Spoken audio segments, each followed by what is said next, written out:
You do have to spend down your assets, and you'll hear people say the $2,000, and you hear people say that you can't have more than $2,000 and qualify for Medicaid. And in general, that's correct. Now, if you have a spouse, it's a little bit different. They sort of half your assets, and half goes to the spouse, and then the half that the institutionalized spouse is considered, their half has to be spent down to $2,000.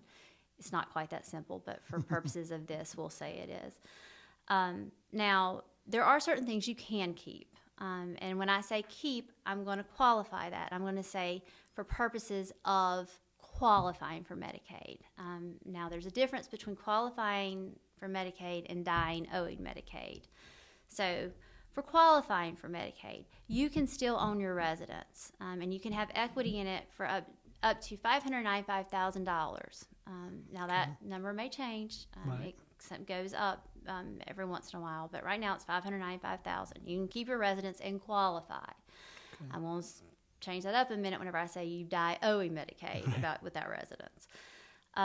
You can have your personal effects. You can have clothing, furniture, jewelry, stuff like that. They're not going to take that. You don't have to spend that down. You can have one vehicle. All right.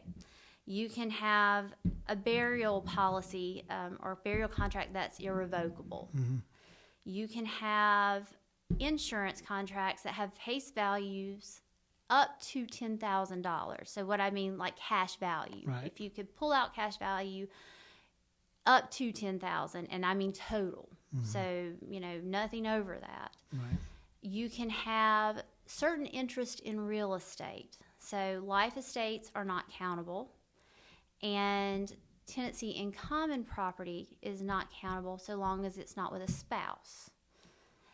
Certain trusts are not countable. Now that is a loaded topic right there. Yeah, so just know when I say that, I'm talking about a very specific, special kind of trust. Do not think that just because you have your asset in a trust, it is protected.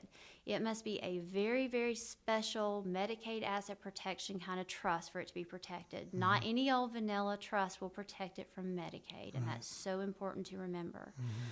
Certain annuities can be protected from Medicaid, but again, they are very special kind of annuities. Certain promissory notes can be protected from Medicaid, but they're very special promissory notes. Right. It's complicated. Those are the things that you have to know when you're talking about Medicaid. So those are the things you can keep. When you're talking about a spend down, so all of a sudden you are in a nursing home and you've got too many assets and you've got to spend them down. There are smart ways that you can spend your assets down so that you don't just give everything to a nursing home, or you don't just do it in a way that you could have done it in a much more intelligent manner. Mm-hmm. You can always pay off debts. You can do repairs upon homes. There are Medicaid compliant annuities that sometimes can allow you to have streams of income to a spouse that may still be at home, which can be a really smart way of doing it. There are ways to protect property. There are ways to do it with certain deeds, but again, you need to make sure that you talk to an elder law attorney or someone who is well versed in how those work.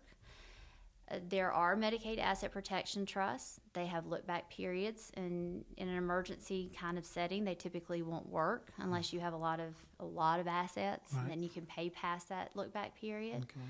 But there are definitely things you can do, and that leads into another thing. There's with that being said, that there's definitely things you can do. Yes.